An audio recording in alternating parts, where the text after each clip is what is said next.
Assalamualaikum warahmatullahi wabarakatuh. Saya Zalfa Zaki Arsyad dari kelas 8C, absen 40. Hari ini saya akan menjelaskan tentang alat musik tradisional. Materi ini diambil dari buku SBK bab 4 dan bab 12. Teknik memainkan alat musik. Bentuk tabung merupakan bentuk dari alat musik yang memakai bahan dasar bambu. Dalam perkembangannya, bahan bambu tersebut dapat digantikan dengan bahan lain, seperti kayu dan logam. Instrumen yang termasuk dalam bentuk tabung misalnya calung, angklung, kentongan, suling, dan guntung. Cara memainkan alat ini ada yang dipukul, digoyang, atau ditiup. Bentuk bilah. Bentuk bilah ini tidak memiliki rongga. Permukaan bilah dapat berupa bidang rata atau bidang cembung. Bahkan kadang-kadang berupa irisan dari bentuk tabung. Contoh alat musik berbentuk bilah adalah gambang, kolintang, saron, dan gender. Kekuatan bunyi yang dihasilkan masih perlu didukung oleh perangkat lain, yakni wadah gema, sebagai ruang resonator. Cara memainkan alat ini dengan cara dipukul.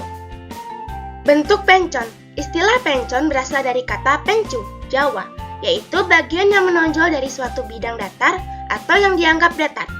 Pencu yang dimaksudkan sebagai tumpuan pukulan, baik pencu ke atas maupun ke samping. Pada umumnya terbuat dari logam. Yang menarik adalah alat sejenis ditata dengan sistem nada dan penyusunan yang berbeda-beda pada setiap daerah. Misalnya, bonang pada Jawa dan Sunda, kerompong pada Bali, dan kromong pada Betawi. Cara memainkan alat ini dengan cara dipukul. Kentongan. Kentongan merupakan alat komunikasi berbentuk tabung atau lingkaran dengan sebuah lubang yang sengaja dipahat di tengahnya. Kegunaan kentongan bisa sebagai tanda alarm, sinyal komunikasi jarak jauh, dan tanda bahaya. Ukuran kentongan berkisar antara diameter 40 cm dan tinggi 1,5 meter sampai 2 meter. Sejarah budaya kentongan sebenarnya dimulai dari legenda Cheng Ho dari Cina.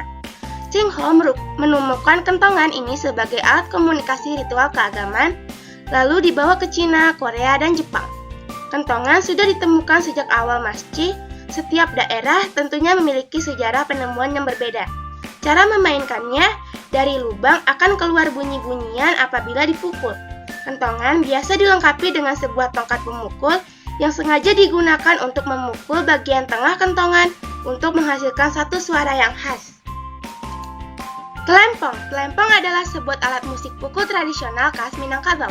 Bentuknya hampir sama dengan bonang dalam perangkat gamelan. Kelempong memiliki nada yang berbeda-beda. Terbuat dari kuningan, ada juga dari kayu dan batu. Berbentuk lingkaran berdiameter 15-17,5 cm.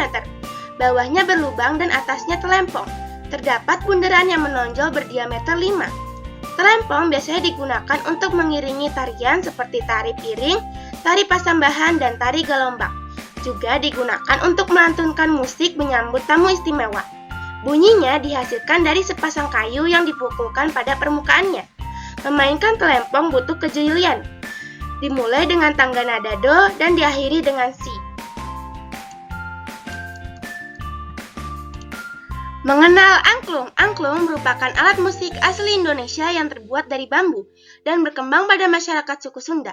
Sistem nada angklung beralaskan pelok, slendro, dan madenda disebut angklung buhun. Jenis-jenis angklung tersebut adalah 1. Angklung kenekes, dikenal sebagai angklung Baduy, digunakan untuk upacara menanam padi. 2. Angklung gubrak, berasal dari kampung Cipiding, kecamatan Cigudeg untuk menghormati Dewi Padi. 3. Angklung dok-dok lonjor, berasal dari masyarakat Banten Selatan di Gunung Halimun untuk upacara Serentahun. 4. Angklung badeng, berfungsi sebagai hiburan, media dakwah di Garut di kecamatan Malabong, dipakai berhubungan dengan ritual padi. 5. Angklung buncis. Angklung buncis dipakai sebagai media hiburan dan acara ritual pertanian yang juga berhubungan dengan tanaman padi. Jenis musik ensemble tradisional. Gamelan. Gamelan jelas bukan musik yang asing. Popularitasnya telah merambah berbagai benua dan telah memunculkan paduan musik baru jazz gamelan. Gamelan melahirkan institusi sebagai ruang belajar dan ekspresi musik gamelan, hingga menghasilkan musik gamelan ternama. Pagelaran musik gamelan kini bisa dinikmati di berbagai belahan dunia. Di Indonesia, terutama di Pulau Jawa dan Bali, salah satu jenis seni bebunyian atau seni tatabuhan yang dianggap paling tua dan masih bertahan hidup serta berkembang sampai saat ini adalah alat musik gamelan. Menurut Ki Sindu Suwamo, karawitan berasal dari kata rawit, yang berarti cabai rawit yang kecil serta halus indah. Indah artinya di sini adalah seni.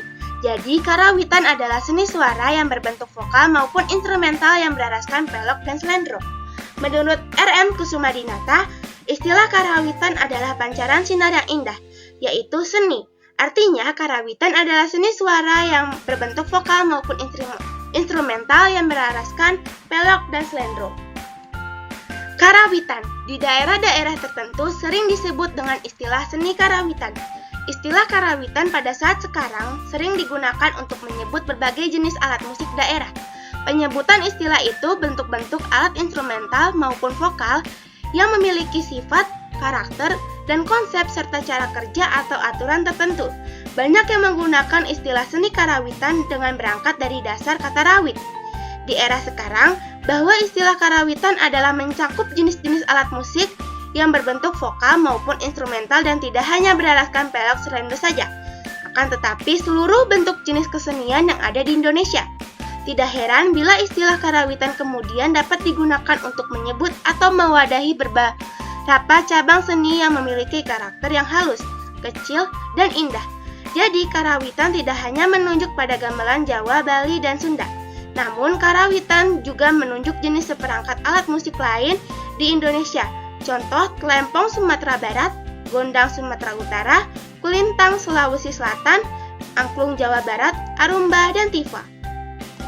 Cukup sekian penjelasan dari saya. Terima kasih. Wassalamualaikum warahmatullahi wabarakatuh.